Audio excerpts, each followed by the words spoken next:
जय हिंद साथियों, आप सभी का हार्दिक स्वागत अभिनंदन है। देखिए, आज अपन बीएसटीसी के लिए एक नई सीरीज शुरू करने जा रहे हैं जिसमें आप सभी के लिए शिक्षण अभिरुचि के 50 प्रश्न मैं आप सभी के सामने लेकर आया हूं। और ये प्रश्न गत वर्ष एग्जाम में आए हुए हैं। सारे के सारे प्रश्न जो हैं किसी ना किसी जो एग्जाम हुए आपके बीएसटीसी के उस गत वर्ष में ये प्रश्न पूछे गए हैं। तो ये क्लास आपके लिए बड़ी इंपॉर्टेंट होने वाली है। यहाँ से मैं आपको बताना चाहूँगा कि बीएसटीसी में एक्चुअल में आपकी शिक्षण अभिरुचि से क्या प्रश्न पूछे जाते हैं। और बहुत सारे विद्यार्थी जो हैं, पहले इसके अंदर एक सिस्टम हुआ करता था कि अगर आप थोड़ा सा भी सही दे रहे हो तो भी अंक मिलता था। लेकिन अब क्या हो गया है, शिक्षण अभिरुचि में 0-3 का फॉर्मूला है। अगर प्रश्न का आंसर आपने एग्जिट सही दिया है तो ये आपको 3 नंबर मिल पाएंगे, अन्यथा आपको नहीं मिलते हैं। इसीलिए अब आप सबके लिए ये सीरीज बड़ी इंपॉर्टेंट है। तो क्लास पर नए हैं चैनल पर तो चैनल को सब्सक्राइब कर लीजिएगा और क्लास को शेयर भी कर दीजिएगा एक बार। देखिए, सबसे पहला प्रश्न आप सभी के सामने है, अध्यापक के लिए सबसे मूल्यवान क्या है। अब ऐसे ही प्रश्न आपको एग्जाम में पूछे जाते हैं कि अध्यापक के लिए सबसे मूल्यवान क्या है। उसकी नौकरी सबसे मूल्यवान है, उसकी गरिमा एवं मर्यादा उसके लिए सबसे मूल्यवान है, छात्रों का विश्वास उसके लिए सबसे सर्वोपरि है, या उसकी शिक्षण के प्रति आस्था जो है वो मूल्यवान है। तो यहाँ से क्या आंसर सही हो जाएगा। देखिए, वैसे हर टीचर जो चाहता है, अध्यापक क्या चाहता है कि उसकी जो नौकरी है वो नौकरी हमेशा बरकरार रहे, किसी कारण से नहीं जाए। ठीक है, ये भी सही लग रहा है। उसकी मर्यादा, गरिमा और मर्यादा, वो खुद चाहता है कि मेरे लिए मूल्यवान यही है कि मेरी मर्यादा और मेरी गरिमा बनी रहे। छात्रों का विश्वास और शिक्षण के प्रति आस्था। लेकिन यहाँ पर सही आंसर क्या होगा इसके बारे में आपको कमेंट करके बताना है। तो 2 सेकंड 5 सेकंड का मैं आपको समय दूंगा, उसके बाद सीधा मैं आंसर बताऊंगा क्या होगा।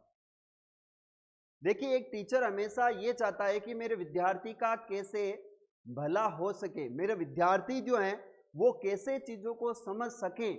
इसमें सबसे सटीक आंसर है कि छात्रों का अध्यापक के ऊपर विश्वास ही उसके लिए सबसे मूल्यवान चीज होती है। तो राइट आंसर हो जाएगा कि छात्रों का विश्वास ही अध्यापक का सबसे मूल्यवान होता है। ये वेरी वेरी इंपॉर्टेंट प्रश्न है। नेक्स्ट आगे चलते हैं। अच्छा अध्यापक वह है जो, अब अच्छा अध्यापक के बारे में आपसे प्रश्न पूछा गया है कि अच्छा अध्यापक वह जो माधवी व परिश्रमी हो। ठीक है। अपने विद्यार्थियों से सच्ची लगन रखता हो। ठीक है। सादा जीवन व्यतीत करता हो। ठीक है। अपने विषय में प्रवीण हो। यानी अच्छा अध्यापक कौन है, माधवी व परिश्रमी। क्योंकि अध्यापक जो है वो माधवी तो होता है, क्या होता है, माधवी तो होता है, तभी तो अध्यापक बनता है, बाकी तो नहीं बन पाता है। परिश्रमी, हर अध्यापक जो है परिश्रमी होता है, क्योंकि बिना परिश्रम के कोई भी अध्यापक नहीं पढ़ा सकता है। सादा जीवन, हर विद्यार्थी जो अध्यापक है वो अपना जीवन सादा रखता है, ना तो वो कोई तड़क भड़क के कपड़े पहनता है, ना कुछ नहीं है। अपने विषय में हर व्यक्ति प्रवीण होता है, लेकिन अपने विद्यार्थियों से सच्ची लगन रखता है। एक्चुअल में वही सबसे बेस्ट टीचर होता है। अध्यापक जो है वो किसके ऊपर डिपेंड करता है, अध्यापक आपके यानी विद्यार्थियों के ऊपर डिपेंड करता है, विद्यार्थियों पर निर्भर है। क्योंकि अध्यापक क्या होता है कि अध्यापक की जो पहली नींव होती है, बेस होता है, वो बेस क्या है, वो सीधा सा है विद्यार्थी। विद्यार्थी है तो अध्यापक का अस्तित्व है, बाकी अध्यापक का कोई अस्तित्व नहीं है। तो सीधा सा यहां पर पॉइंट हो जाता है। क्या आंसर राइट होगा इसका, B is the correct answer. Next आगे चलते हैं। शिक्षा के संचार एवं प्रसार से क्या होता है, लोकतंत्र मजबूत होता है, अंधविश्वास में कमी आती है, आर्थिक विकास की दर बढ़ती है, या फिर ये सभी।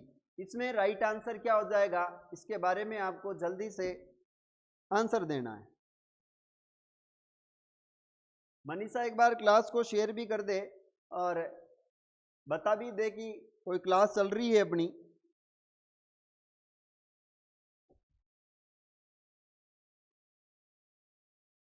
देखिए, लोकतंत्र शिक्षा से क्या होता है, जिस राष्ट्र की जितनी अच्छी शिक्षा है, शिक्षा किसी देश की अगर शिक्षा जो व्यवस्था है वो अच्छी है तो लोकतंत्र मजबूत होता है। अंधविश्वास में कमी, क्योंकि शिक्षा जो है वो अंधकार को क्या करती है, अंधकार को दूर करती है। ठीक है, अंधकार को दूर करती हैं। किसी भी देश की अगर एजुकेशन बढ़िया है तो उसकी विकास दर भी बढ़ती है। तो यहाँ पर आंसर हो जाएगा यह सभी सत्य हैं। यहाँ पर जो भी लिखे हुए हैं ये सारे के सारे पॉइंट क्या है, सही है, सटीक है। नेक्स्ट आप सबके लिए प्रश्न है, आप स्कूल के बाहर अपने किसी छात्र से किस प्रकार से व्यवहार करेंगे। आप एक विद्यार्थी हैं और आप स्कूल के बाहर हैं तो आप किसी भी विद्यार्थी के साथ, छात्र के साथ कैसा व्यवहार करेंगे। अजनबी की तरह करेंगे, उससे बात करना पसंद नहीं करेंगे, बहुत गंभीर होकर बात करेंगे, या फिर मित्रों की तरह बात कर लिए। यानी एक आपका मित्र है जो कहां पर है, ये क्लास के अंदर है। कहां पर है, क्लास में। आप इसके साथ बहुत ज्यादा फ्रेंडली रहते हो, लेकिन यही विद्यार्थी जो है अगर स्कूल के बाहर है तो स्कूल के बाहर आप उससे जो बात करोगे वो बात किस प्रकार से करोगे। अजनबी की तरह उससे बात करना पसंद नहीं करोगे, आई डोंट लाइक यू, या फिर बहुत गंभीर होकर, या फिर हो सकता है मित्रों की तरह। तो बहुत गंभीर होकर आपको बात समझानी पड़ेगी उसको, क्योंकि वो स्कूल के अंदर नहीं है, स्कूल से बाहर है। अन्नू कंवर, हाँ अन्नू जी आपका हार्दिक स्वागत। तो बहुत ही गंभीर होकर हमें उससे क्या करनी पड़ेगी, बात करनी पड़ेगी। इतने भी गंभीर नहीं हो जाना है बेचारा वो समझ ही नहीं पाए कि ये मेरे से बात कर रहा है या इमोशनली ब्लैकमेल कर रहा है। यानी राइट आंसर है कि उस व्यक्ति से या उस विद्यार्थी से हमें जो है बहुत गंभीर होकर क्या करनी पड़ेगी, बात करनी पड़ेगी। नेक्स्ट प्रश्न है, शिक्षण एक क्या है। शिक्षण क्या है इसके बारे में आपको बताना है। शिक्षण एक कौशल है, शिक्षण एक कला है, शिक्षण एक क्रिया मात्र है, या एक तपस्या है। यहां पर राइट आंसर क्या होगा। सर लाइब्रेरी हूं, आपकी आवाज बंद कर रखी है मैंने।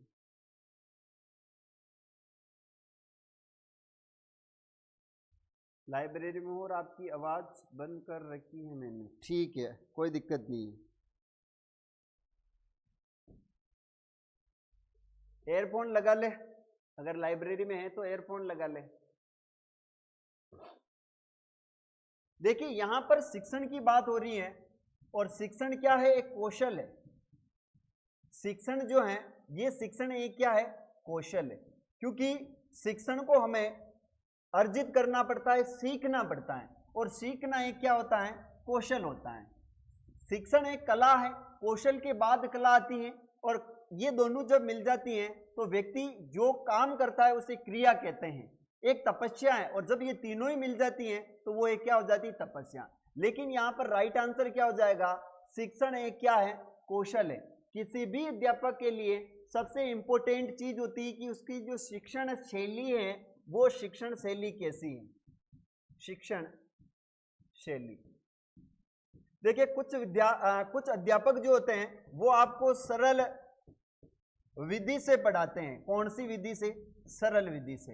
कोई अध्यापक जो है वो आपको कठिन विधि से पढ़ाते हैं, कठिन विधि। अब ये विधि बड़ी इंपॉर्टेंट होती है, क्योंकि हमेशा बालक जो है वो सरल से कठिन की ओर सीखने का बड़ा अच्छा प्रयास करता है। क्योंकि पहले उसे क्या है, सरल चीजें बड़ी अच्छी लगती हैं, और उसके बाद धीरे धीरे उसे कठिन की ओर ले जाएं। तो यह है कि शिक्षण एक क्या है, कौशल है। याद रखना है, शिक्षण एक क्या है, कौशल है, बड़ी ही इंपॉर्टेंट है। 50 प्रश्न है, बहुत ही मुझे जल्दी भी करवाने पड़ेंगे। शिक्षा तभी सार्थक होगी जब, शिक्षा तभी सार्थक होगी जब पाठ्यक्रम केंद्रित हो, छात्र केंद्रित हो, रोजगार केंद्रित हो, समाज केंद्रित हो। यानी यहां पर बात हो रही है कि शिक्षा कब कारगर साबित होती है, इसके बारे में बताना है कि शिक्षा तभी सार्थक है। इसमें से कौन सा आंसर राइट होगा, आप कमेंट करके बताएं मुझे जल्दी से, कौन सा आंसर राइट होगा इसमें से। अन्नू बता रही है ए राइट है। देखिए शिक्षा की बात हो रही है और शिक्षा जो है, शिक्षा, ये शिक्षा होनी चाहिए किस पर केंद्रित होनी चाहिए, ये छात्र केंद्रित होनी चाहिए, छात्र केंद्रित होनी चाहिए, ना कि ये पाठ्यक्रम पर आधारित होनी चाहिए। पाठ्यक्रम, आप मान लीजिए हमने 10th और 12th तक पढ़ाई करी है, 10वीं और 12वीं तक हमें प्रमेय पढ़ाई गई थी। क्या पढ़ाई गई, प्रमेय पढ़ाई गई। आज दिन तक जीवन में प्रमेय काम नहीं आई। साइंस कोड थीटा पढ़ाया गया, आज दिन तक साइंस कोड थीटा हमारे काम नहीं आया है। हमें a+2 b+स्क्वायर a square plus b square c+c square सिखाया गया, आज दिन तक वो हमारे काम नहीं आए, यानी वो हमारे पाठ्यक्रम में थे। इसीलिए ये प्रमेय, ये साइंस कोस थीटा, ये सारी चीजें अपने काम की नहीं थी। अगर शिक्षा जो है वो छात्र केंद्रित होती और हमें ये प्रमेय, साइंस कोड थीटा पीटा नहीं पढ़ाए जाते और कोई अच्छी सी रोजगार वाली हमें एजुकेशन दी जाती, तो आज हमारा भविष्य उज्जवल होता। इसलिए शिक्षा हमेशा सार्थक होनी चाहिए विद्यार्थी के हित में। विद्यार्थी को केंद्र बिंदु मानकर शिक्षा दी जानी चाहिए, अन्यथा उस शिक्षा का कोई भी महत्व नहीं होता है। क्यों? क्योंकि हमारी एजुकेशन ही एक ऐसी एजुकेशन है जिसमें हम पहले ये बताते हैं कि आपको इतना सारा पढ़ना है, और फिर जब विद्यार्थी 12वीं पास कर लेता है उसके पास उन चीजों का कोई औचित्य नहीं होता है, जीवन में आगे कोई काम नहीं आती। तो यहाँ पर राइट आंसर है कि छात्र को हमेशा केंद्र बिंदु मानना चाहिए, तभी शिक्षा जो है वो आगे बढ़ सकती है, अन्यथा शिक्षा का महत्व खत्म हो जाता है। चलिए नेक्स्ट प्रश्न है, वो है 7वें नंबर का, शिक्षण की समस्या को हल करने का दायित्व किसका है। शिक्षण की जो समस्याएं हैं आज के समय में, तो एक्चुअल में शिक्षण की बहुत सारी समस्याएं हैं। अब इसका शिक्षण की समस्याओं को समाप्त करने का दायित्व किसका है, इसके बारे में आपको कमेंट करके बताना है। क्या शिक्षण का जो सुधार करने का दायित्व प्रधानाचार्य का है, या फिर सभी शिक्षकों का है, या सरकार का है, या फिर शिक्षाविदों का है? इनमें से राइट आंसर क्या हो जाएगा, इससे आपको कमेंट करके बताना है। राइट आंसर क्या हो जाएगा कि शिक्षण व्यवस्था को सुधारने का कार्य किसका है?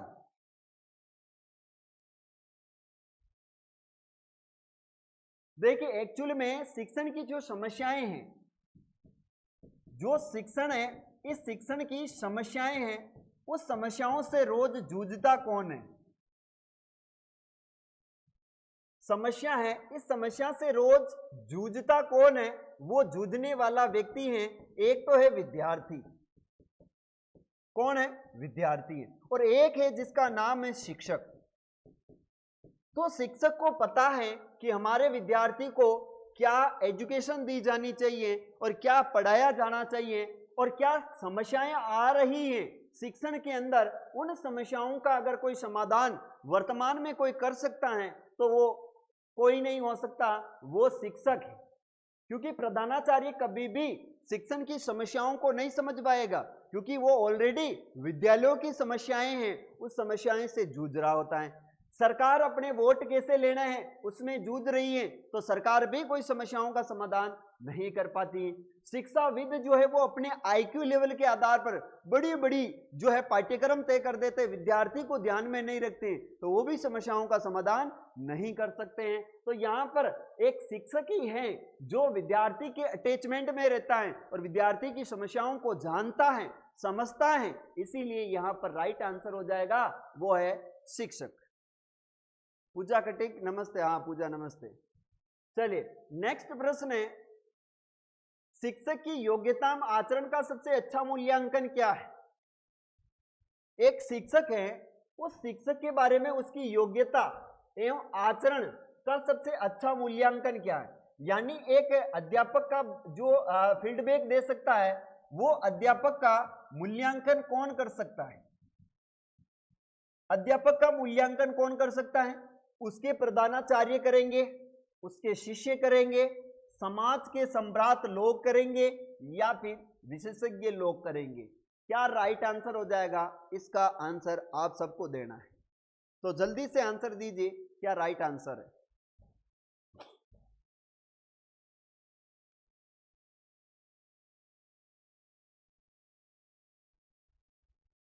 देखिएगा, हमेशा शिक्षक का जो मूल्यांकन किया जाता है, वो शिक्षक का मूल्यांकन ना तो प्रधानाचार्य कर सकता है, ना ही समाज के लोग कर सकते हैं, ना ही विशेषज्ञ कर सकते हैं।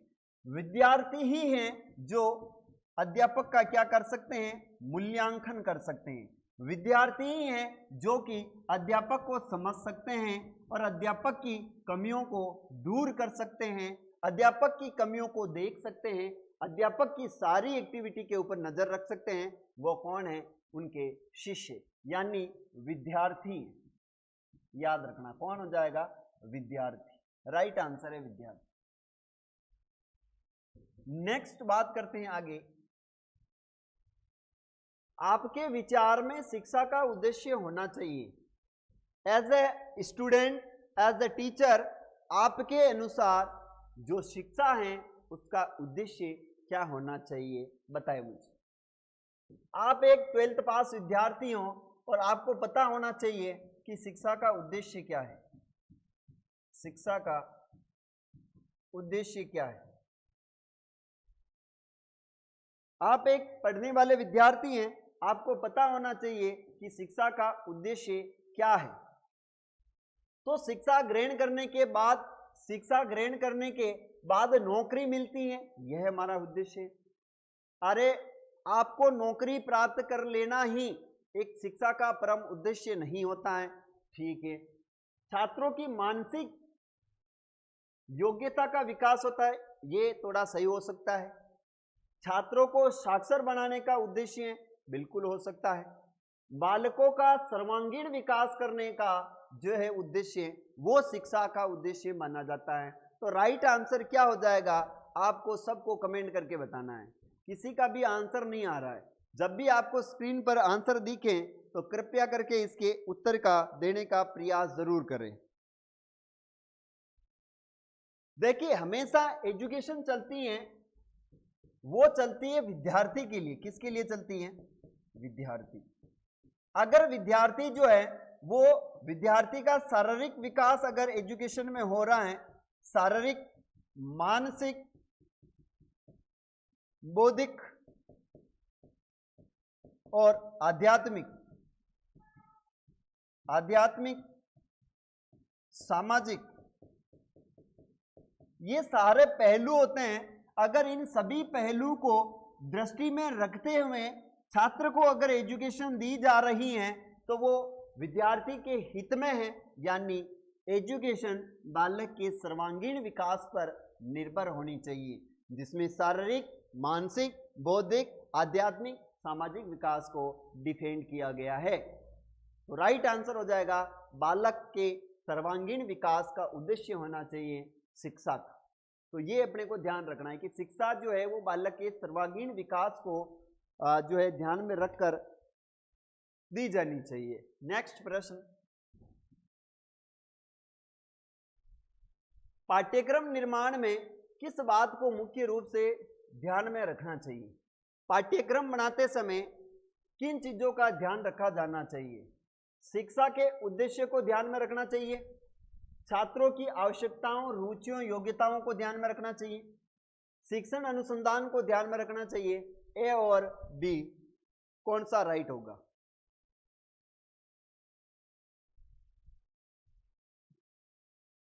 बताइए आंसर क्या होगा?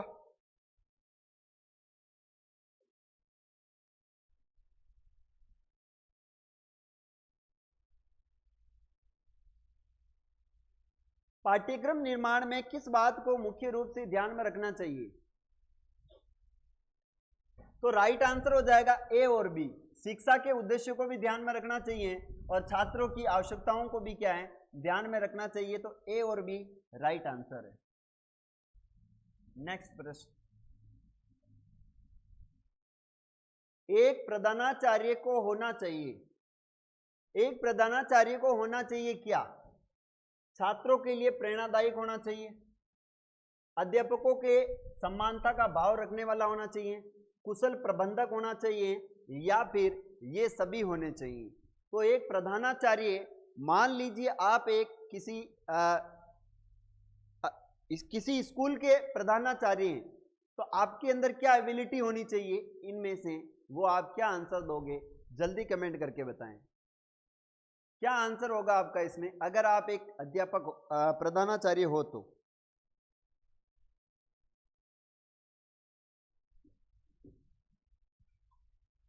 देखो, अगर आप एक प्रधानाचार्य हो तो आपके अंदर छात्रों के लिए प्रेरणादायक हो, समय समय पर मोटिवेट आप कर सकते हो विद्यार्थियों को, ऐसे गुण आप में होने चाहिए।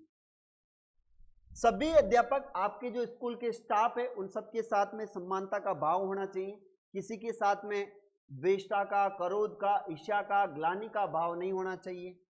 आप एक प्रधानाचार्य हो तो आपका जो प्रबंध है, मैनेजमेंट है, उस मैनेजमेंट में आप कुशल होने चाहिए, यानी यहां पर यह सभी राइट आंसर।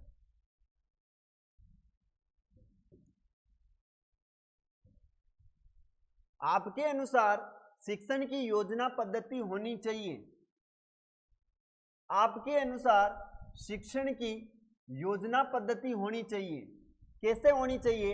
आप एक 12th के विद्यार्थी हो और आपके अनुसार शिक्षण की योजना जो पद्धति कैसी होनी चाहिए? शिक्षक केंद्रित होनी चाहिए, प्रोजेक्ट केंद्रित होनी चाहिए, पाठ्य पुस्तक केंद्रित होनी चाहिए, या फिर बालक केंद्रित होनी चाहिए? शिक्षण की योजना पद्धति किसको केंद्र मानकर होनी चाहिए?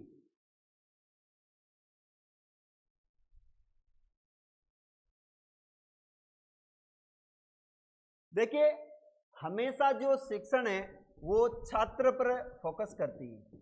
शिक्षण योजना पद्धति ये हमेशा बाल विकास की बात करती है, बालकों की बात करती है, विद्यार्थियों की बात करती है। तो ये हमेशा याद रखना है कि जहां पर भी शिक्षण योजना पद्धति आ जाए तो कभी भी केंद्र जो है वो शिक्षक केंद्र नहीं होता है, पाठ्यक्रम भी नहीं होता है, बालक को केंद्र माना जाता है, और तभी वो शिक्षण जो है वो उसकी रूपरेखा को सटीक लाइन में बिठा पाते हैं, अन्यथा उस शिक्षा का कोई औचित्य नहीं होता है। एक अध्यापक का सर्वोत्तम गुण क्या है? एक अध्यापक का सर्वश्रेष्ठ गुण क्या है? एक अध्यापक के अंदर क्या गुण होने चाहिए? अध्यापक के प्रति एक अध्यापक का श्रेष्ठ गुण है अध्यापकों के प्रति पूर्ण समर्पण या विद्यालय के प्रति पूर्ण समर्पण, अध्यापक के प्रति उच्च चरित्र, अध्यापक के प्रति उच्च विचार, अध्यापक की धर्मनिरपेक्षता। तो क्या राइट आंसर हो जाएगा? देखो, इसमें अध्यापक की जगह मैं कर देता हूं स्कूल या विद्यालय, तो राइट आंसर क्या हो जाएगा कि स्कूल के प्रति पूर्ण समर्पण एक अगर अध्यापक है तो वो श्रेष्ठ गुण माना जाता है उसका, क्योंकि नियमित समय पर आना, बालकों के साथ दुर्व्यवहार नहीं करना, लड़कियों के साथ किस प्रकार से बात की जाए, गुड टच बेड टच का ध्यान रखना, विद्यार्थियों को हमेशा एक घरेलू एजुकेशन, एक पिता की तरह एक लड़की को और एक माता की तरह एक लड़के को एजुकेशन दी जाए, ये परम कर्तव्य होते हैं टीचर के, याद रखना है। आगे चलते हैं। अध्यापक मुख्य रूप से किसके प्रति जवाबदेह होता है? अच्छा, अध्यापक को किसके प्रति जवाबदेही होनी चाहिए? समाज तथा छात्रों के प्रति जवाबदेही है, प्रधानाचार्य के प्रति है, अभिभावकों के प्रति है, या फिर सरकार के प्रति है? एक अध्यापक है, मान लीजिए कल को आप एक अध्यापक बन जाते हो तो आपकी प्रथम प्राथमिकता क्या होगी? आप किसके प्रति जवाबदेही होंगे? आप किसको जवाब देंगे कि मैं जो कार्य कर रहा हूं उसमें कोई गलती, कोई क्षमा याचना जो भी है वो आप किसके प्रति करोगे? इसके बारे में आपको आंसर देना है।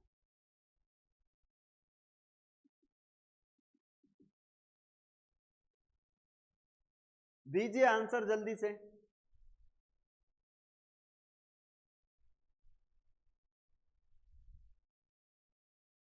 देखिए एक अध्यापक जो है वो मुख्य रूप से समाज तथा छात्रों के प्रति उसकी जवाबदेही होती है। क्यों होती है? क्योंकि याद अपने को रखना है। अगर आपने प्रधानाचार्य कर दिया, यहां पर के प्रधानाचार्य के प्रति जवाबदेही होती नहीं होती। अध्यापक अगर अच्छा कार्य कर रहा है तो समाज उसको पारितोषिक करता है, समाज उसको अच्छी नजरों से देखता है, और समाज अगर अच्छी नजरों से देखता है तो छात्र जो हैं वो छात्र भी उस अध्यापक से, छात्र उस अध्यापक से अधिक प्रेम करेंगे। क्या करेंगे? अध्यापक से अधिक प्रेम करेंगे। क्यों करेंगे? क्योंकि वो जो अध्यापक है वो समाज को आगे बढ़ाने में काम कर रहा है, बालक के सर्वांगीण विकास के ऊपर वो कार्य कर रहा है। तो यहां पर राइट आंसर हो जाएगा पहला। ठीक है जी।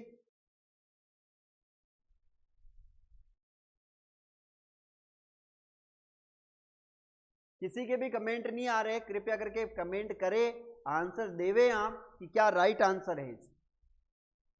ऐसे तो आप नहीं चलोगे, कमेंट नहीं दोगे तो। चलिए आगे चलते हैं। ग्रामीण अंचलों में बच्चों के स्कूल से भागने तथा पढ़ाई छोड़ने का कारण क्या है? Very very important. आपको 2024 में जो बीएसटीसी एग्जाम होगा उसमें ये प्रश्न बिल्कुल निश्चित रूप से छपेगा कि ग्रामीण अंचलों में बच्चों के स्कूल से भागने तथा पढ़ाई छोड़ने का कारण क्या है? स्कूल का नीरस वातावरण, छात्रों की बाल श्रमिक बनने की लालसा, छात्रों का अध्यापक से डर, या फिर यह सभी। क्या राइट आंसर होगा? देखो अगर कोई भी विद्यार्थी है वो विद्यालय से पलायन करता है, विद्यार्थी जो है वो स्कूल से पलायन करता है तो उसके कुछ कारण हैं। स्कूल से पलायन का मतलब होता है भागना। क्या होता है? भागना। तो इसके प्रमुख कारण है, एक तो कारण है कि विद्यालय का वातावरण निरस्त होना, विद्यालय का वातावरण अच्छा नहीं होना, वातावरण अच्छा नहीं होना।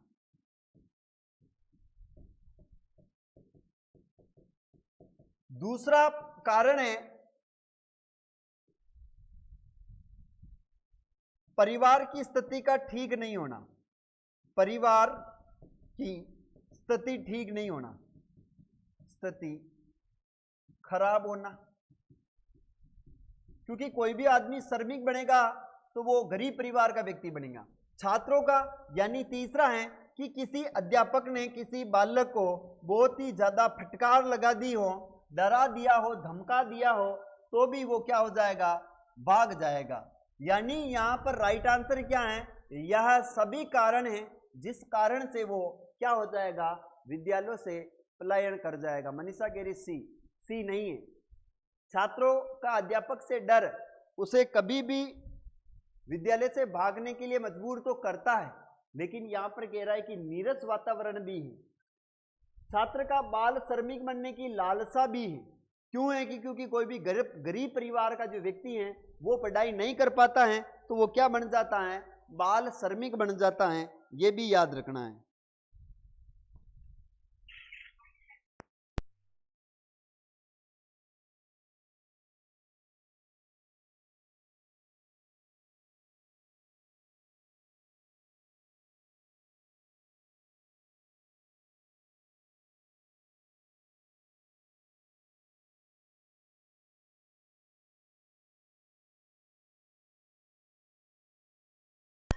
चलिए आगे बात करते हैं।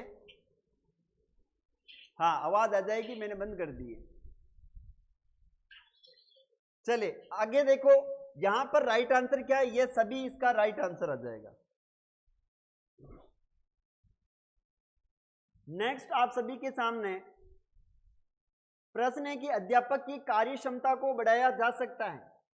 अध्यापक की कार्य क्षमता को बढ़ाया जा सकता है, कैसे बढ़ाया जा सकता है इसके बारे में आपको आंसर देना है। अध्यापक की कार्य क्षमता को कैसे बढ़ाया जा सकता है?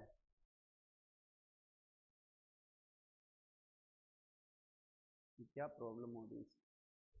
चलिए परीक्षा फल के अनुसार पदोन्नति देकर, कड़े स्कूल प्रशासन द्वारा अध्यापक के कार्यों की सराहना करके या अच्छा वेतन देके। यानी एक अध्यापक है और उसकी कार्य क्षमता है को कैसे बढ़ाया जा सकता है? परीक्षा फल के अनुसार पदोन्नति देकर। अगर कोई व्यक्ति है और उसको पदोन्नति दी जा रही है तो वो उसके लिए कार्य करता है, उसकी कार्य करने की क्षमता बढ़ जाती है। ठीक। कड़े स्कूल प्रशासन द्वारा उसको जबरदस्ती कह रहे हैं कि काम करो, नहीं करेगा, सीधी सी बात। फिर है अध्यापक के कार्यों, अच्छा आप तो बहुत अच्छा कार्य करो, इससे भी बढ़ती है, इससे भी जो कार्य क्षमता बढ़ती है। अच्छा वेतन देकर भी बढ़ाई जा सकती है। तो इसमें से सटीक आंसर क्या होगा? जैसा कि चंद्रकांत का आंसर आ रहा है, सर ए आंसर है। चंद्रकांत आंसर दे रहा है कि सर ए आंसर है इसके अंदर। 16वें हो जाएगा, उसको पुनर्बलन दिया जाना चाहिए, अध्यापक को पुनर्बलन दिया जाना चाहिए, उसकी सराहना की जानी चाहिए। मान लीजिए मैं एक अध्यापक हूं, मैं एक क्या हूं? अध्यापक हूं, और मेरी कार्य करने की क्षमता कब बढ़ती है? मेरी कार्य करने की क्षमता तब बढ़ती है जब आप लोग जो हैं, आप लोग ज्यादा लाइव क्लास में जुड़ते हो, लाइव क्लास में आप ज्यादा जुड़ते हो और मुझे बोलते हो सर आप बहुत अच्छा पढ़ाते हो, आप सर बहुत अच्छा पढ़ाते हो, तो मेरे कार्य करने की क्षमता और बढ़ जाती है। मेरे कार्य करने की क्षमता, जब आप बोलते हो कि सर आप बहुत अच्छा पढ़ाते हो, आपका पढ़ाया हुआ हमें बहुत अच्छा लगता है, तो मेरी पढ़ाने की कार्य क्षमता जो है वो बहुत बढ़ जाती है। मेरे अंदर एक ऐसी एनर्जी आ जाती है कि मैं आप सबके लिए अपने प्राण त्याग दूं, लेकिन आपके साथ कोई कॉम्प्रोमाइज ना करूं मैं। तो सबसे बेस्ट आंसर है अध्यापक के कार्यों की क्या की जानी चाहिए? सराहना की जानी चाहिए, उसको पुनर्बलन दिया जाना चाहिए कि आप बहुत अच्छा पढ़ाते हो, आप बहुत अच्छा करते हो, आपके द्वारा पढ़ाया गया हर विद्यार्थी को अच्छी प्रकार से याद हो जाता है। नेक्स्ट, शिक्षा शक्ति एवं सत्ता का स्रोत है। यह कह रहा है कि शिक्षा जो है वो शक्ति एवं सत्ता का स्रोत है। क्या आप मानते हो किसके लिए है? महिलाओं के लिए है, पिछड़ों के लिए है, बालकों के लिए है, या फिर ए और बी? शिक्षा जो है वो शक्ति है। ओ गया, मार्कर नीचे गिर गया, 1 मिनट।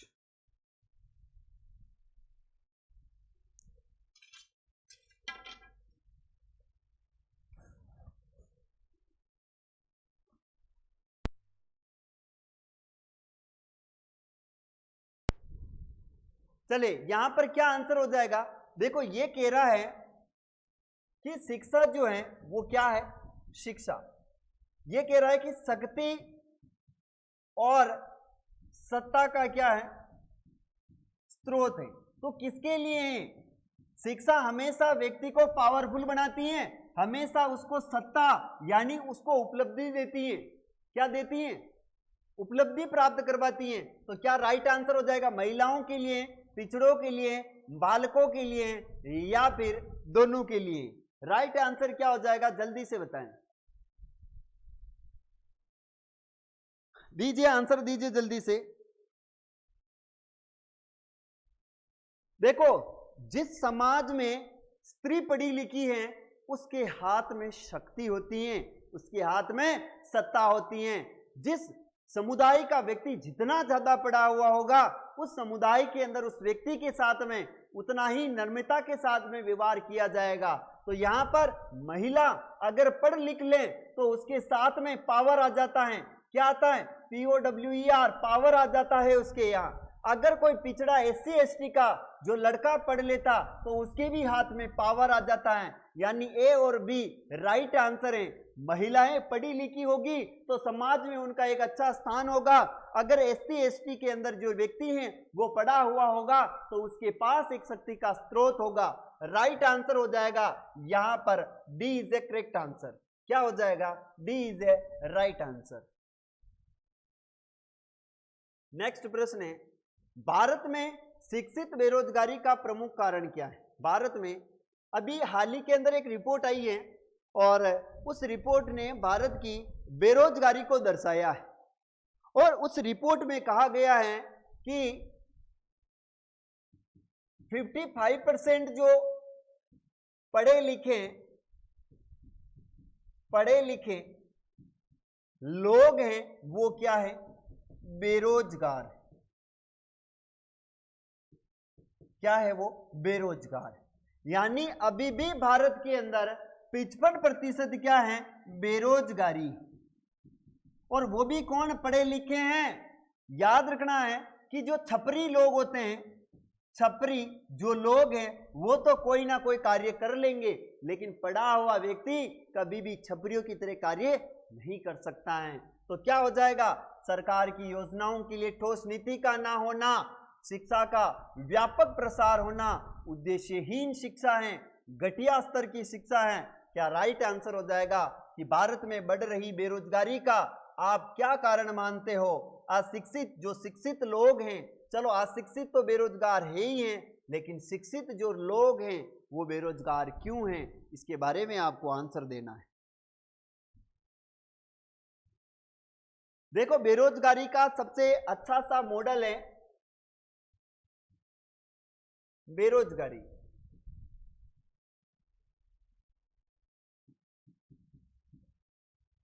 अगर बचपन से ही हमने जब से 5वीं और 10वीं क्लास और इसके बाद में 12वीं क्लास, अगर इन क्लासों के अंदर हमें हमारे जीवन में रोजगार हम कैसे प्राप्त कर सकते हैं, रोजगार कैसे प्राप्त कर सकते हैं, अगर ये शिक्षा हमें वहीं से मिली होती है ना, वहीं से मिली होती तो आज हम बेरोजगार नहीं होते। क्योंकि हमारा जो एजुकेशन सिस्टम है वो एजुकेशन सिस्टम ऐसा है कि कभी भी रोजगार के बारे में आपको नहीं पढ़ाया जाता है कि आप 12th के बाद निकलने के बाद आप करोगे क्या। हमें साइंस को थीटा प्रमेय ऐसे a+b+c² b+c² पढ़ाया गया है, कहीं काम नहीं आता है। इसीलिए हमारे यहाँ पर जो शिक्षा एक स्तर है वो शिक्षा क्या है, उद्देश्यहीन है। इसीलिए हमारा भारत आज बेरोजगारी की दर को झेल रहा है। सबसे बढ़िया यहाँ पर ऑप्शन है वो है उद्देश्यहीन शिक्षा। क्या आंसर हो जाएगा, उद्देश्यहीन शिक्षा। मेरे हिसाब से तो यही आंसर है, बाकी क्या आंसर हो सकता है आप बता दीजिए। चंद्रकांत कह रहा है कि ये आंसर है।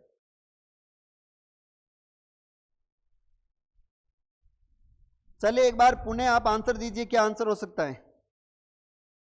उद्देश्यहीन शिक्षा सही है, यहां पर उद्देश्यहीन शिक्षा सही है। चलिए आगे बढ़ते हैं। हम शिक्षा ग्रहण करनी चाहिए, क्योंकि शिक्षा हमें शिक्षा क्यों ग्रहण करनी चाहिए, व्यक्ति को विद्वान बनाती है। शिक्षा व्यक्ति को विद्वान बनाती है, व्यक्ति को शिक्षा स्वावलंबी बनाती है, व्यक्ति को आर्थिकोपार्जन योग्य बनाती है, अर्थोपार्जन बनाती है, या ये सभी। देखो एक्चुअली में यहां पर क्या सही हो सकता है आंसर, व्यक्ति को विद्वान बनाती है, सही बात है। व्यक्ति को स्वावलंबी स्वयं कार्य करने की इच्छुक होता है व्यक्ति, सही बात है। व्यक्ति को अर्थोपार्जन यानी आर्थिक क्रियाओं को चलाने के लिए ये कर सकता है, सही है। यानी यहां पर राइट आंसर क्या हो जाएगा, जल्दी से कमेंट करके बताएं। शिक्षा ग्रहण करनी चाहिए, क्यों करनी चाहिए, इसका राइट आंसर देना है आपको। देखियो अगर कोई व्यक्ति पढ़ा लिखा होगा तो व्यक्ति क्या होगा, किसी पर डिपेंड नहीं होगा, वो व्यक्ति स्वावलंबी होगा। क्या होगा, स्वावलंबी। यानी व्यक्ति को इसलिए पढ़ाया जाता है कि आगे उसके जीवन में वो किसी के ऊपर भी डिपेंड ना रहे, किसी के ऊपर भी डिपेंड ना रहे। यानी व्यक्ति को स्वावलंबी बनाया जाए, ये शिक्षा का महत्वपूर्ण नहीं है। चंद्रकांत गलत है। व्यक्ति को शिक्षा इसलिए दी जाती है क्योंकि व्यक्ति स्वावलंबी बनता है, यानी जीवन में आने वाले हर फेस को वो स्वयं देख पाता है, समझ पाता है। यही इसका राइट आंसर है। नेक्स्ट प्रश्न, किस प्रकार का कक्षा नेतृत्व सबसे उत्तम माना जाता है। आप भी कभी मॉनिटर रहे होंगे, आप भी कभी मॉनिटर रहे होंगे। तो किस प्रकार का जो कक्षा का नेतृत्व सबसे उत्तम माना जाता है? प्रभुत्ववादी, सभी मिला जुला रूप, लोकतांत्रिक या प्रयोजनवादी या प्रभुत्ववादी? इसमें से क्या आंसर राइट हो जाएगा? किस प्रकार का कक्षा नेतृत्व सबसे उत्तम माना जाता है?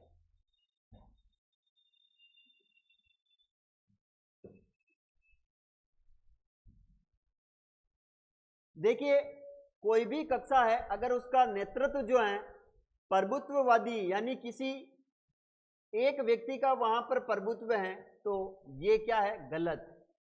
सभी का मिला जुला रूप। याद रखना है कि क्लास का अगर मैनेजमेंट बनाना है तो किसी को तो एक व्यक्ति को जो है वो क्या होना पड़ेगा? स्ट्रिक्ट होना पड़ेगा। लेकिन अगर क्लास लोकतांत्रिक है, सभी को समान भाव से देखा जाता है, सभी को समान भाव समान स्थान दिया जाता है, तो याद रखना है इसमें राइट आंसर प्रयोजनवादी नहीं है, लोकतांत्रिक है। लोकतांत्रिक सभी को बराबर का सम्मान दिया जाना चाहिए, लेकिन एक सर्वोच्च व्यक्ति होना चाहिए जो कि उस पूरी क्लास के ऊपर क्या कर सके? एक नियंत्रण कर सके। लेकिन वो भी किसमें? दादागिरी के साथ नहीं, वो भी द्वेष, ईर्ष्या, ग्लानि के साथ नहीं। किसके साथ में? वो लोकतांत्रिक मूल्यों के साथ में, निष्ठा के साथ, कर्तव्य के साथ, पूरी ईमानदारी के साथ, पूरी निर्ममता के साथ, पूरी जो है वो सभी को एक सम्मान मानकर उसका नेतृत्व होना चाहिए। यानी कक्षा का जो है वो लोकतांत्रिक क्लास होनी चाहिए। आप पूजा गेरी डे नहीं गलत। अभिभावक मुलाकात दिवस की सबसे अधिक आवश्यकता पड़ती है? Parents meeting. अभिभावक मुलाकात दिवस जिसे हम कहते हैं पेरेंट्स मीटिंग। अच्छा बताओ, पेरेंट्स मीटिंग किस क्लास के लिए होनी चाहिए? पेरेंट्स मीटिंग किस क्लास के लिए होनी चाहिए? प्राइमरी क्लासों के लिए पेरेंट्स मीटिंग होनी चाहिए, माध्यमिक कक्षाओं के लिए होनी चाहिए, सेकेंडरी कक्षाओं के लिए होनी चाहिए, या फिर कॉलेज में जो है वो आपकी पेरेंट्स मीटिंग? देखिए, अगर कॉलेज में अगर पेरेंट्स मीटिंग हो जाए ना, कॉलेजों में अगर पेरेंट्स मीटिंग होने लग जाए ना, तो आपकी छोरी किस बॉयफ्रेंड के साथ में घूम रही है उसका भी पता लगाया जा सकता है। लेकिन ना तो कोई कॉलेज के अंदर टीचर जो है वो स्टूडेंट को जानता है, ना ही कोई स्टूडेंट किसी टीचर को जानती है। तो कॉलेजों में तो कोई भी जो है वो अभिभावक नहीं आते, मीटिंगें होती नहीं है। अगर सेकेंडरी कक्षाओं में अभिभावक मीटिंग होने लग जाए तो भी इतनी ज्यादा आवश्यकताएं नहीं है, क्योंकि अध्यापक और छात्र जो है वो समझदारी से काम लेते हैं। माध्यमिक 10वीं तक का एक विद्यार्थी वो भी समझदार होता है, उसको कुछ भी चीज समझाने के बाद समझ जाता है, वो तो यहाँ पर भी आवश्यकता नहीं है। लेकिन प्राइमरी कक्षाओं में कोई बालक है और होमवर्क उसको दिया है और वो नहीं करके ला रहा है, तो अध्यापक उसके लिए उसको ज्यादा फोर्स नहीं कर सकता है। इसी के लिए उसको अभिभावक को बुलाया जाता है और कहा जाता है, देखिए आपका जो एक बालक है, आपका बच्चा है, मेंटली अनप्रिपेयर है, आप इसके ऊपर घर पर ध्यान दीजिए। हम इसको जो भी विद्यालय में कार्य देते हैं ये कार्य सही समय पर कर नहीं लाता है।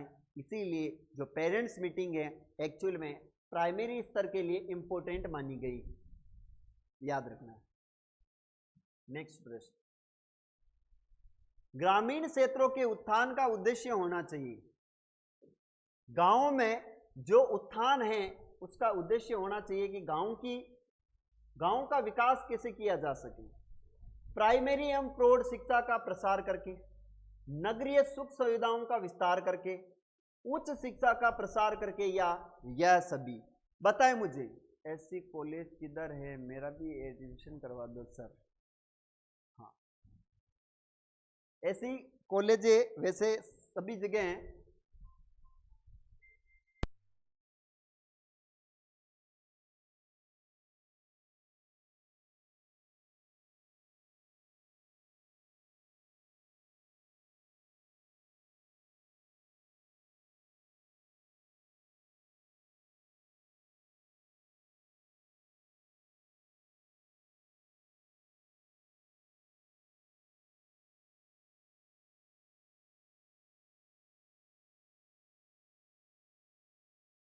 चलिए आगे बात करते हैं अपन। इसका क्या आंसर होगा कि ग्रामीण क्षेत्रों के उत्थान का लक्ष्य क्या होना चाहिए? प्राइमरी व प्रौढ़ शिक्षा का प्रसार करके, नगरीय सुख सुविधाओं का विस्तार करके, उच्च शिक्षा का प्रसार करके, या यह सभी? बताएं मुझे क्या आंसर राइट होगा इसमें। देखिए, किसी भी गांव का उत्थान तब किया जा सकता है कि बचपन से ही उन बच्चों को क्या है, बचपन से ही बच्चों को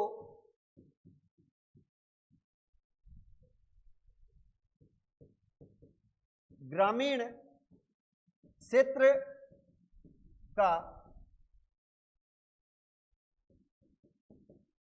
ज्ञान दिया जाना चाहिए, ज्ञान दिया जाना चाहिए। और वहां के जो प्रौढ़ व्यक्ति हैं, यानी जो बूढ़े व्यक्ति हैं, उन बूढ़े व्यक्तियों को भी क्या बताया जाना चाहिए? प्रौढ़ों को भी शिक्षित किया जाना चाहिए। तभी जो बच्चे और बूढ़े मिलकर दोनों क्या कर सकते हैं? गांव का उत्थान कर सकते हैं, क्योंकि बच्चे ही जो है वो देश की रीढ़ हैं। याद रखना है, देश की रीढ़ कौन है? तो वो है अपने बच्चे। तो राइट आंसर हो जाएगा प्राइमरी एवं प्रौढ़ शिक्षा का प्रसार करके जो गांव का उत्थान किया जा सकता है। नेक्स्ट, प्रधानाचार्य अपने अध्यापक से आशा करता है। एक प्रधानाचार्य है, वो अपने सभी जो अध्यापक हैं उनसे क्या आशाएं रखता है? इसके बारे में आपको आंसर देना है। उसकी क्या आशाएं होती है अपने सभी अध्यापक स्टाफ जो साथी हैं उनसे? समर्पण एवं निष्ठा की आशा रखता है वो कि सभी मिलजुल कर काम करें, समर्पण के हिसाब से काम करें। आज्ञा पालन, यानी प्रधानाचार्य ने जो कहा है वो सभी टीचर इसकी आज्ञा का पालन करें। योग्यता एवं ज्ञान की, मतलब ये रखता है कि हर अध्यापक जो है वो अच्छा नॉलेजेबल हो, अच्छा ज्ञान हो। यह सभी क्या राइट आंसर हो जाएगा इसका?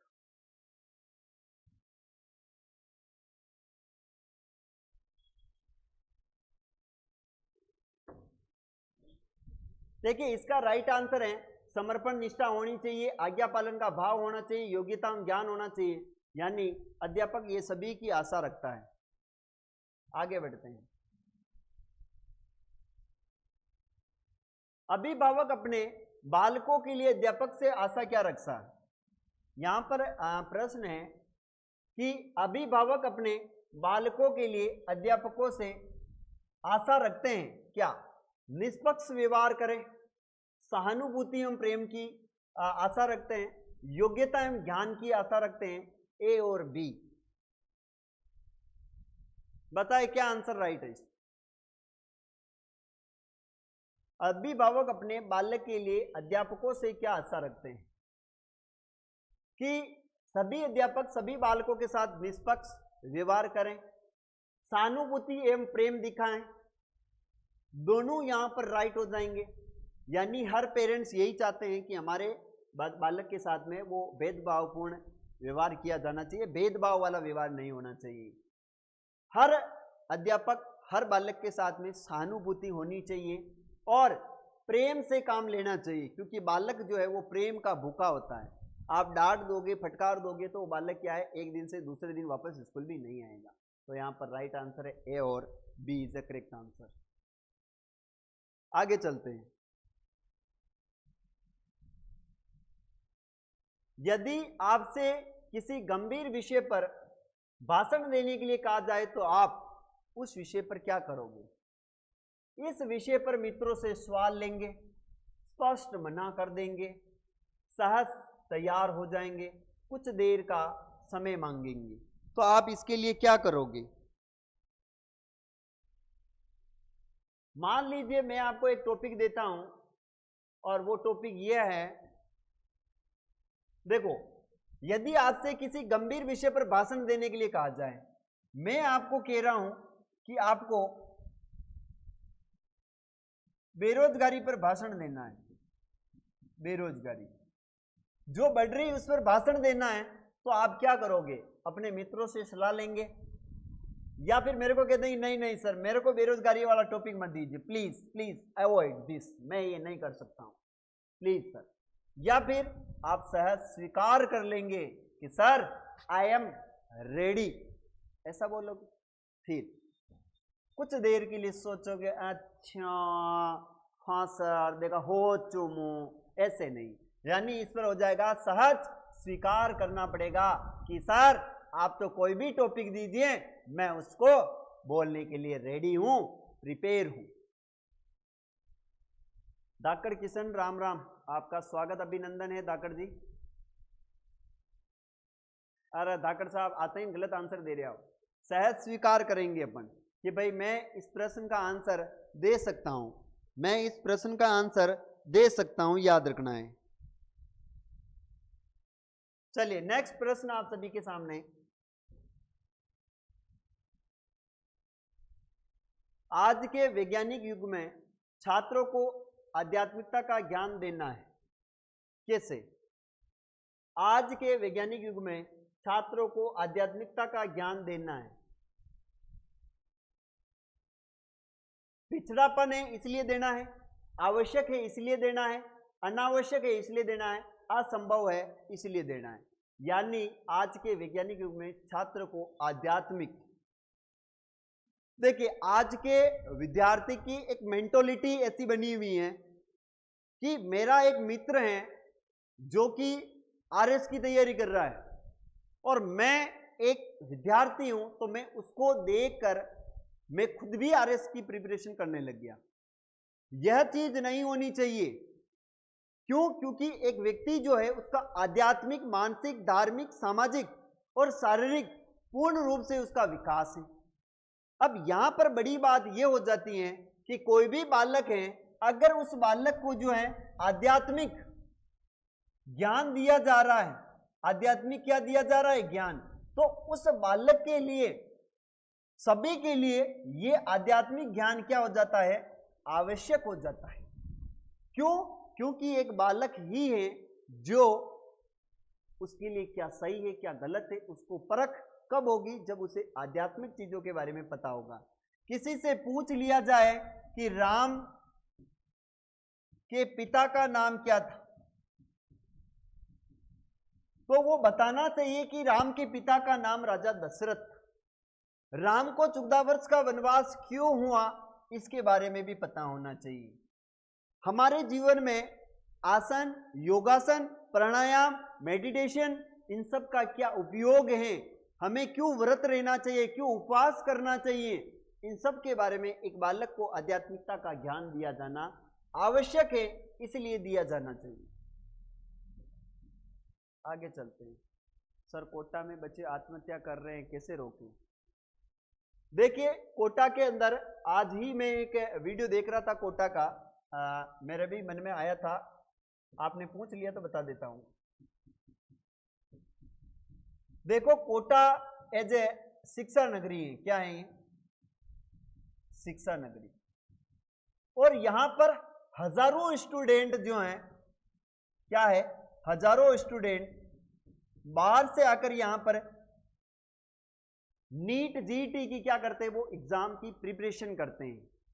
और होता क्या है कि मैंने आज उस वीडियो में देखा है कि 6 क्लास से 7 क्लास से ऊपर के बच्चों को कोटा छोड़ दिया जाता है हॉस्टल में। अब उन बच्चों के ऊपर एक बर्डन सा होता है क्योंकि पैसे बहुत ज्यादा लगते हैं वहां पर। कोटा के अंदर रहना, मान लीजिए कम से कम 5,000 रुपए रूम चार्ज है, खाना पीना तो अलग की बात। तो बच्चा क्या करता है, वो जो अंक उसे चाहिए होता है, जो पैसे उसने दिए, वो अंक उसे प्राप्त नहीं हो पाते हैं और घर वालों से दूर रहने के बाद भी उसका रिजल्ट उसके अनुसार नहीं रह पाता है। इसीलिए वो बालक जो है वो अपने आप को नीचा महसूस करता है, अपने आप को फ्रस्ट्रेट महसूस करता है, इसलिए क्या कर लेता है? वो आत्महत्या कर लेता है। याद रखना है, बहुत दुख हमें भी होता है, हमें भी होता है। करे क्या? हमारी जो एजुकेशन सिस्टम है, उस एजुकेशन में ये चीजें डाली गई है कि परसेंटेज आपके अच्छे होने चाहिए। जिसकी फर्स्ट रैंकर है उसे सम्मान दिया जाता है, चाहे उसको आओ मत। तो चीजें बड़ी खतरनाक है, अपन उस पर बात नहीं करेंगे। एक वीडियो बनाऊंगा मैं इस पर, कोटा के अंदर हो रही आत्महत्याओं के बारे में। विद्यालय के सभी कार्यक्रमों में भाग लेना चाहिए क्योंकि इससे क्या होता है? सीखने का अवसर मिलता है, व्यक्तित्व का विकास होता है, आत्मविश्वास के विकास में सहायता मिलती है, या फिर यह सभी? इस प्रश्न का आंसर दीजिए आप मुझे। क्या आंसर होगा कि आपके विद्यालय में कोई कल्चरल प्रोग्राम है, आपके विद्यालय में कोई सांस्कृतिक प्रोग्राम है, कोई सामाजिक कोई फेस्टिवल है, तो आप उसके अंदर क्यों भाग लोगे? सीखने का अवसर मिलता है, ठीक है। व्यक्तित्व का विकास होता है, ठीक है। आत्मविकास में सहायता मिलती, ठीक है। तो यहाँ पर यह सभी को देखते हुए हमें इसके अंदर भाग लेना चाहिए। नेक्स्ट बात करते हैं आगे।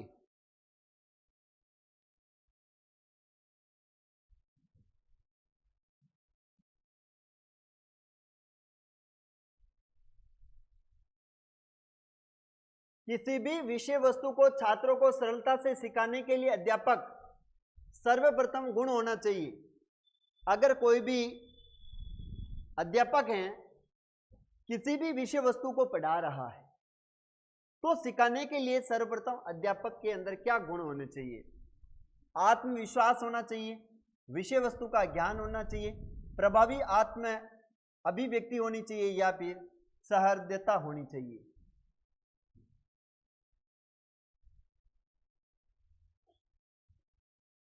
जी किशन जी, बिल्कुल। मैं कोटा के ऊपर जो आत्महत्या हो रही है उसके ऊपर एक बहुत शानदार वीडियो बनाऊंगा मैं, और बहुत ही अच्छा मोटिवेशन होगा। देखिए, हम एक प्रयास कर सकते हैं, हम आत्महत्या को रोक नहीं सकते, हम प्रयास कर सकते हैं। किसी भी विषय वस्तु को छात्रों को सरलता से सिखाने के लिए सर्वप्रथम अध्यापक का गुण होना चाहिए। ना ना ना किशन, आपका गलत है। देखिए, आत्मविश्वास कोई मायने नहीं रखता है, विषय वस्तु का ज्ञान कोई मायने नहीं रखता है, सहृदयता कोई मायने नहीं रखती। उस व्यक्ति के द्वारा पढ़ाया गया, जो भी पढ़ाया जा रहा है, उसकी अभिव्यक्ति जो है वो प्रभावी होनी चाहिए। मान लीजिए मैं इतिहास पढ़ा रहा हूं, और इतिहास को भी मैं कैसे पढ़ा रहा हूं? हाँ जी, लिख लीजिए, इतिहास ऐसे हैं, इतिहास वैसे हैं। मेरी एक प्रभावी जो अभिव्यक्ति है वो इतिहास को पढ़ाने के लायक नहीं है। मुझे पढ़ाने के लिए मेरे अंदर एक जोश आना चाहिए। कैसे? अरे हम उस वीर धरा से हैं जिस वीर धरा से लड़ते लड़ते सिर कट गए, लेकिन दड़ लड़ते रहे। ये प्रभावी जो अभिव्यक्ति है, वही अभिव्यक्ति आपके शिक्षण को प्रभावी बनाती हैं। Very very important. ये प्रश्न आपसे एग्जाम में पूछा जाएगा कि एक अध्यापक जो है वो अपने आप के मैटर को डिक्लेयर कर रहा है, और वो किस प्रकार से डिक्लेयर कर रहा है, उसकी प्रभावी अभिव्यक्ति होनी चाहिए। हिस्ट्री पढ़ाते हुए अगर उसके मन में अध्यापक में जोश नहीं आया, तो वो किसी प्रकार से अध्यापक कहलाने के लायक नहीं होता है। हाँ, मान लीजिए मैं हिंदी पढ़ा रहा हूं, तो हिंदी में ऐसे मुझे विद्यार्थी को समझ में आनी चाहिए, ऐसी भाषा का यूज करना चाहिए। जैसे संधि समास कारक पढ़ाते हुए मुझे कैसी भाषा का यूज करना चाहिए। मैं ज्योग्राफी पढ़ा रहा हूं और चिल्ला रहा हूं तो भी काम नहीं होता, क्योंकि ज्योग्राफी एज ए फैक्ट उसको समझना पड़ता है। लेकिन इतिहास में जोश पैदा करके पढ़ाया जा सकता है, यानी अध्यापक अपनी शैली में प्रभावी अभिव्यक्ति को यूज करेगा, तो ही अध्यापक को छात्रों को अच्छा भली भांति समझना आएगी। नेक्स्ट प्रश्न, विद्यालयों में खेलों के आयोजन का उद्देश्य होना चाहिए। एक्चुअली में खेल हमारे जीवन का अहम हिस्सा होता है। खेल हमारे जीवन का अहम हिस्सा। आजकल तो खेल दूसरे खेल रहे लोग, और खेल भी कैसे खेल खेल रहे हैं, बॉयफ्रेंड और गर्लफ्रेंड वाला। हाँ, कंपटीशन लगा हुआ है आजकल के जमाने में। किसी लड़के से पूछ लिया जाए कि तूने कितनी किताबें पढ़ी हैं, या तू कितनी तक पढ़ा है, ये नहीं बताएगा वो। लेकिन उससे पूछ लिया जाए तेरे कितनी गर्लफ्रेंड है, क्या है जीएफ, कितनी गर्लफ्रेंड है, तो वो कहेगा मेरे 1 2 3 4 5 सोच के बताएगा। यानी यहां पर कंपटीशन हो रहा है ना। पढ़ाई में कोई कंपटीशन नहीं। किसी लड़की से पूछा जाए ऐसे ही पूछ लिया जाए कि तेरे कितने बॉयफ्रेंड है, तो वो गिनेगी पहले, हाँ इतना मारे हैं। लेकिन ये कह रहा है कि जीवन में खेलों का क्या महत्व है, लेकिन खेल खेलना पसंद नहीं है, क्योंकि अच्छी अच्छे लड़के अच्छी अच्छी लड़कियां जो है वो क्या क्या खेल खेल रही हैं वो तो खुद ही जानती हैं। वो खेल इंपॉर्टेंट नहीं है जो गर्लफ्रेंड और बॉयफ्रेंड का होता है। खेल वो है जिसे हमारा शारीरिक मानसिक पूरा बौद्धिक ये सारे विकास उसमें शामिल हो, उसे हम खेल मानते हैं। छात्रों को किसी कार्य में लगाना इसका उद्देश्य नहीं है। शरीर को हष्ट पुष्ट बनाना। क्या हष्ट पुष्ट के लिए अपन खेल खेलते हैं? नहीं खेलते हैं। प्रतियोगी खेलों के लिए तैयार करना, नहीं। बालक का सर्वांगीण विकास, पहले भी बताया था, खेलों से बालक का सर्वांगीण विकास होता है। इसीलिए हर विद्यालय के अंदर जो है वो आपके खेल खिलाए जाने चाहिए। आपके यहाँ पर कोई ना कोई कंपटीशन होना चाहिए। इसीलिए याद रखना है कि बालक का खेल से क्या होता है, बौद्धिक, शारीरिक, मानसिक विकास संभव हो पाता है। तो वो किससे है? सिर्फ और सिर्फ खेल से। बाकी आजकल की लड़कियां तो लड़कों से खेल जाती हैं कि तू मेरा है, तू मेरा है। तो इसके लिए एक शायरी पेश करता हूं मैं आपको कि एक लड़की थी जो मुझे कहती थी, एक लड़की थी जो मुझे कहती थी कि बाबू मैं तुझे छोड़कर कभी ना जाऊं। कि एक लड़की थी जो मुझे कहती थी बाबू मैं तुझे छोड़कर कभी ना जाऊं, और कुछ वक्त मैंने उसके साथ बिताया, उस वक्त को आज मैं याद कर कर रोता हूं और उसकी कही हुई बात को बार बार दोहराता हूं कि बाबू मैं तुझे छोड़कर कहीं नहीं जाऊंगी।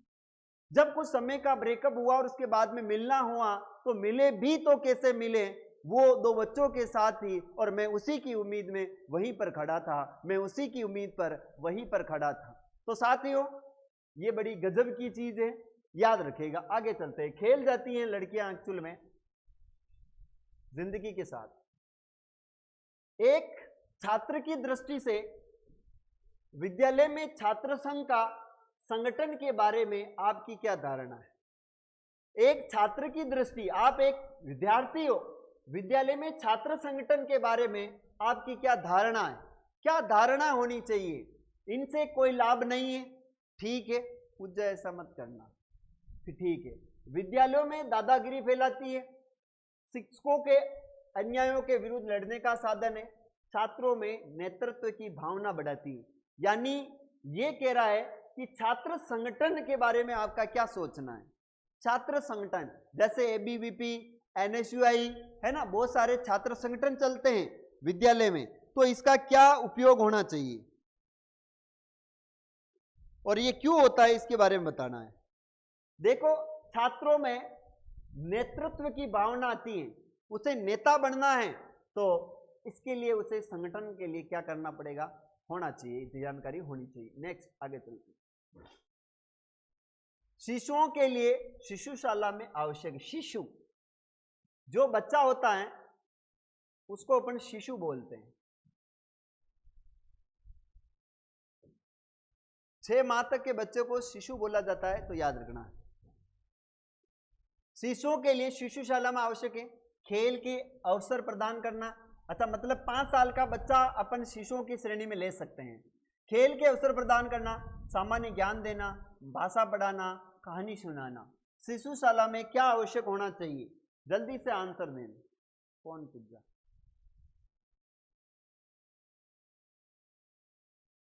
चलिए आंसर दीजिए।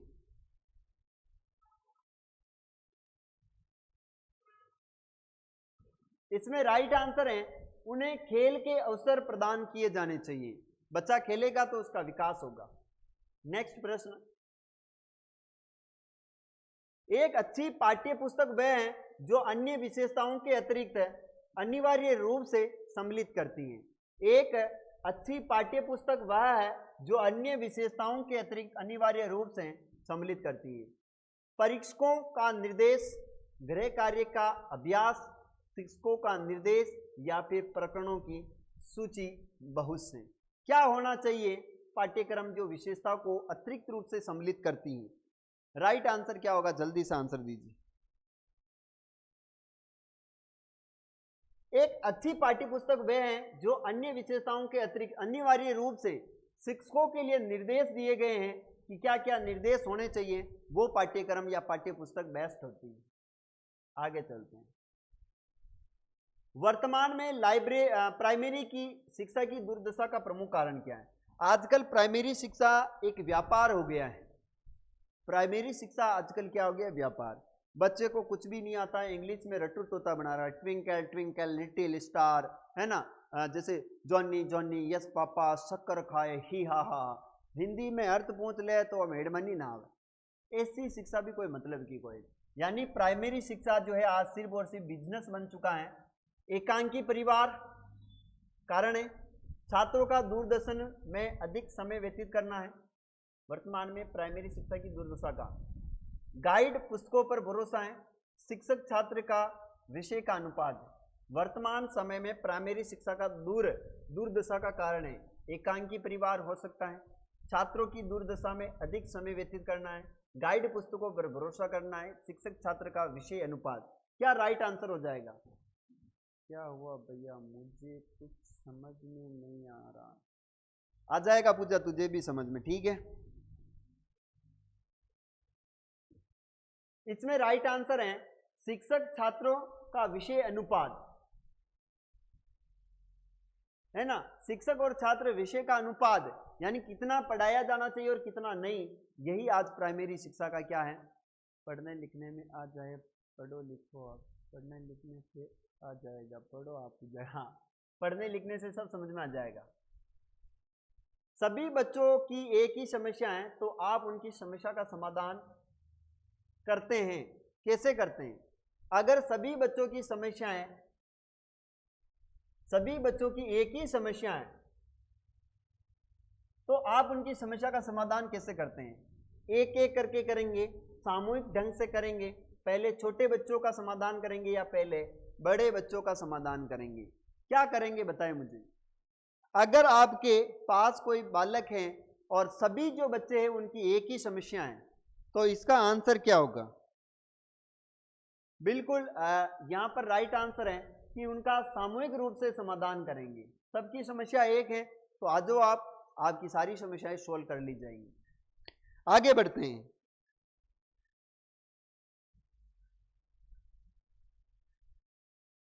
जो आपकी सही आलोचना करता है तो उसके साथ आपका व्यवहार अपेक्षित है। अगर कोई आपकी सही आलोचना कर रहा है, आपकी सही बुराई कर रहा है और वो कर रहा है तो वो आपके लिए क्या, उसके प्रति आपका व्यवहार अपेक्षित होगा। क्या व्यवहार होगा ये बताना है। एक मित्र के रूप में आपका व्यवहार होगा, एक मूर्ख के रूप में होगा, या एक आलोचक के रूप में, या इनमें से कोई नहीं। याद रखना, पूजा आप पढ़ाती हो विद्यालय में, याद रखना अगर आपकी पीठ पीछे अगर कोई आलोचना कर रहा है तो वो सबसे बड़ा दुश्मन है। लेकिन कोई व्यक्ति आपके सामने आपका आलोचना कर रहा है तो वे व्यक्ति आपका सबसे बड़ा हितैषी है। याद रखना, एक मित्र के रूप में देखता हूं मैं तो उसको एक मित्र के रूप में मानता हूं जो मेरी आलोचना करता है, मुझे समय समय पर यह बताता है कि भाई तेरे अंदर क्या कमी है, क्या बुराई है। आगे चलते हैं। एक प्रभावी अध्यापक के लिए आवश्यक नहीं मानते हैं, एक प्रभावी अध्यापक के लिए आवश्यक नहीं मानते हैं। क्या आवश्यक नहीं मानते हैं? एक प्रभावी अध्यापक के लिए आवश्यक नहीं मानते हैं। क्या नहीं मानते हैं? केवल दंड देने वाला हो, वह विषय को रोचक बनाता हो, सृजनशील हो, वह उत्तम हो। एक प्रभावी अध्यापक के लिए आवश्यक नहीं मानते हैं। क्या नहीं मानते हैं?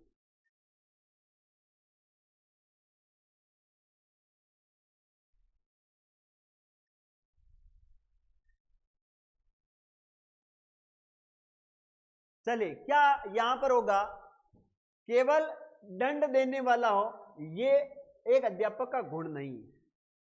एक अध्यापक जो है वो केवल और केवल दंड को ही ले ले, लट में ले, इधर से उधर से, कान पे इन पर, तो वो संभव नहीं है। आगे चलते हैं। नेक्स्ट है प्रभावी संप्रेषण संभव हो सकता है।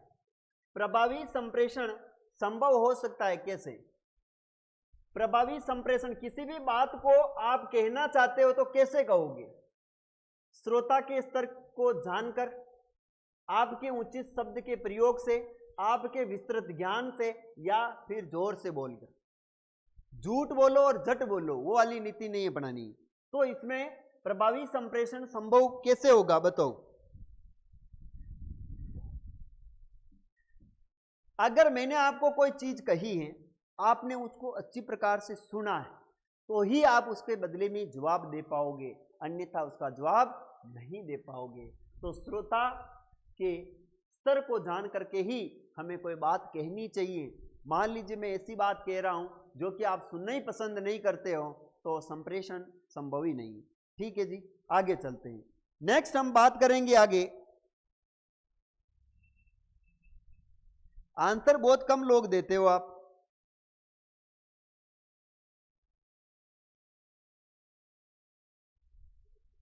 चलिए 38 में बात करते हैं। नैतिक शिक्षा का उत्तरदायित्व होना चाहिए। नैतिक शिक्षा का उत्तरदायित्व होना चाहिए।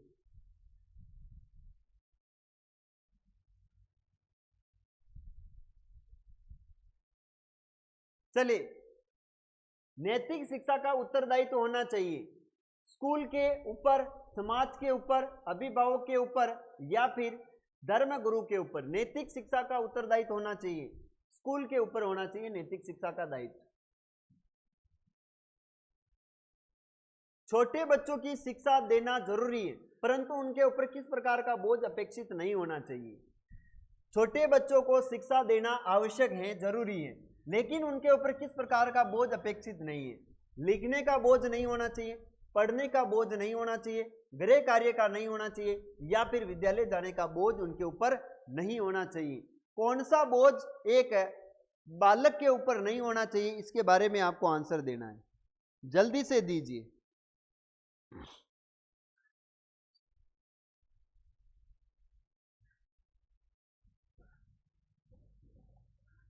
चलिए, छोटे बच्चों की शिक्षा देना जरूरी पर उस प्रकार का बोझ अपेक्षित नहीं है, तो गृह कार्य उसे ज्यादा नहीं दिया जाना चाहिए। एक बच्चा है जो कि प्राइमरी स्कूल में पढ़ता है और आप उसको 10 पेज रोज के लिखने को दे रहे हो, तो ये उसको क्या है, गृह कार्य अधिक नहीं होना चाहिए, ये बोझ उसके ऊपर नहीं होना चाहिए। नेक्स्ट आगे बात करते हैं। जब आपके छात्र उन्नति करते हैं तो आप महसूस करते हैं। अगर आपका पढ़ाया हुआ कोई छात्र है और वो सरकारी जॉब लग जाता है तो फिर आप क्या महसूस करते हो? आत्मसंतोष की भावना, प्रसन्नता की भावना, ईर्ष्या की भावना कैसे लग गया? आत्मग्लानि की भावना नहीं लगना चाहिए था, वो क्या होना चाहिए इसके बाद?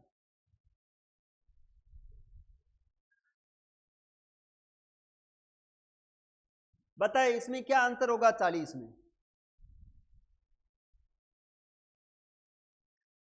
राइट आंसर है आत्मसंतोष की भावना होनी चाहिए उसमें, है ना, आत्मसंतोष की भावना होनी चाहिए। शिक्षा के माध्यम से कल्याण होता है, शिक्षा के माध्यम से कल्याण होता है, यह बताना है, शिक्षा के माध्यम से कल्याण होता है समाज के सभी वर्गों का, आदर्श परिवारों का, मनुष्य के व्यक्तित्व का, या फिर छात्र व छात्राओं का। शिक्षा के माध्यम से किसका जो है वो भला होता है, इसके बारे में आपको आंसर देके बताना है। यहां पर राइट आंसर है कि समाज के शिक्षा अगर अच्छी होगी तो समाज का प्रत्येक जो वर्ग है उस सभी वर्गों का क्या होगा, यहां पर विकास होगा। नेक्स्ट प्रश्न, एक अध्यापक के रूप में आप प्राथमिकता देंगे, अगर आप एक अध्यापक हो तो किसे प्राथमिकता दोगे? विज्ञान विषय को, वैज्ञानिक दृष्टिकोण विचार को, उच्च विचारों को, या फिर आस्था को?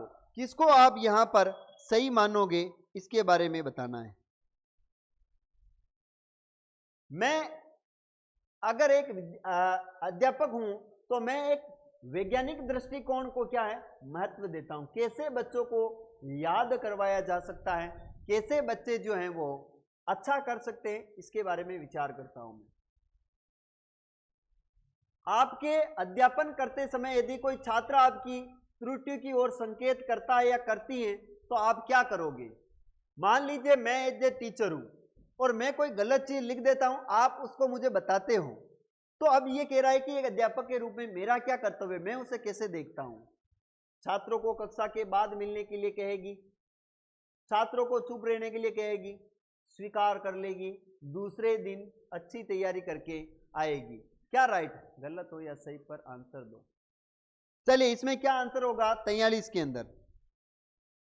अगर कोई मेरी गलती बताता है तो मैं उसे स्वीकार कर लेता हूं, मैं उसे क्या कर लेता हूं, स्वीकार कर लेता हूं, भाई सही है, मैंने मेरी मिस्टेक से गलत हो गया होगा। नेक्स्ट आगे बढ़ते हैं।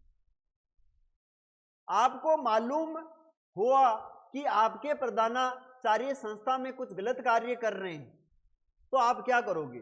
आप एक टीचर हो और आपके जो संस्था प्रधान है वो कोई गलत कार्य कर रहे हैं, तो आप उनके लिए क्या करोगे? उनको रोकने के लिए इसके बारे में आपको आंसर देना है कि एक जो है वो गलत कार्य कर रहे तो क्या करेंगे उनके लिए, बताएं मुझे। उच्च अधिकारियों से शिकायत करेंगे, उन्हें समझाने का प्रयास करेंगे, उस तरफ ने से अनदेखी करेंगे, या साथियों से परामर्श करके कोई निर्णय लेंगे? तो इसमें से उन्हें समझाने का क्या करूंगा मैं, तो प्रयास करूंगा। नेक्स्ट प्रश्न है, प्रौढ़ शिक्षा किन व्यक्तियों के अधिकार में होनी चाहिए? प्रौढ़ शिक्षा सरकार के हाथ में होनी चाहिए, शिक्षित व्यक्तियों के हाथ में होनी चाहिए, गैर सरकारी समितियों के हाथ में, या उपयुक्त में से सभी के हाथों में? यानी जो बुजुर्ग लोग हैं उन बुजुर्ग लोगों को पढ़ाने का जो जिम्मा है वो किसके हाथ में होना चाहिए? ये जिम्मा होना चाहिए गैर सरकारी समितियों के पास में, ताकि वो क्या करेंगे, अच्छे प्रकार से उनको समय दे पाएंगे। आगे चलते हैं।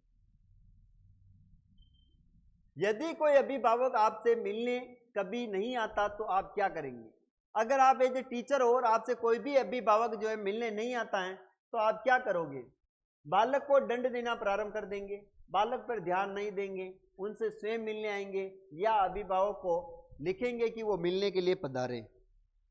यानी अगर कोई अभिभावक आपसे मिलने नहीं आ रहा है तो आप उनको एक लेटर लिखिए कि आपको विद्यालय में बुलाया गया है, तो आप कृपया करके पधारिए।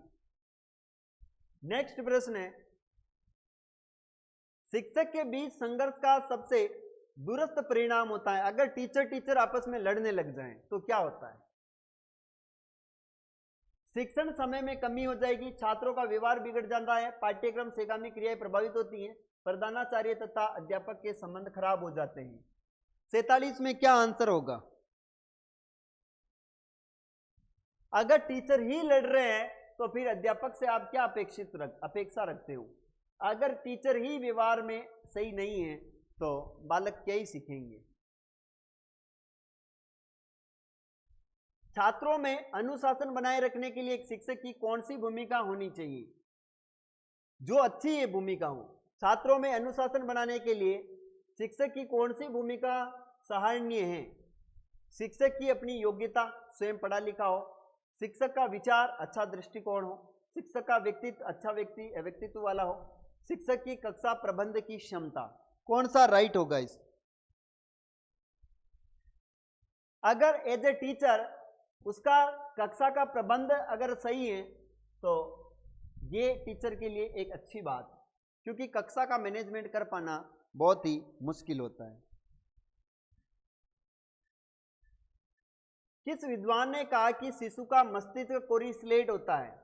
किसने कहा है कि एक बच्चा है, उस बच्चा का जो माइंड है वो कोरी स्लेट होता है इस प्रकार से? इस पर कुछ भी लिखा मिटाया जा सकता है, बताओ, कुछ भी लिखा जा सकता है मिटाया नहीं जा सकता है, तो उसका नाम है प्लेटो। क्या नाम है?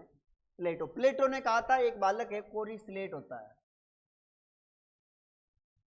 किस विद्वान ने लिखने के 5 चरण बताए हैं? प्रोवेल, हर्बर्ट, प्लेटो या किमिनियम? किसने बताए हैं? तो हर्बर्ट महोदय ने लिखने के क्या बताए हैं? 5 प्रकार बताए हैं। तो आज की क्लास अपनी यहीं पर समाप्त हो जाती है। आपको कैसी लगी क्लास कमेंट करके जरूर बताना, और सभी साथियों के साथ क्लास को शेयर भी करना। चैनल पर नए हैं तो चैनल को सब्सक्राइब कर लेना। मिलेंगे अब अपन जीके वाली क्लास में शाम 6 बजे। शाम 6 बजे अपन जीके वाली क्लास में मिलेंगे, और उसमें इतिहास के प्रश्न अपन कर रहे थे, तो वहीं पर मिलेंगे। अभी के लिए इतना ही। तब तक के लिए जय हिंद, जय भारत।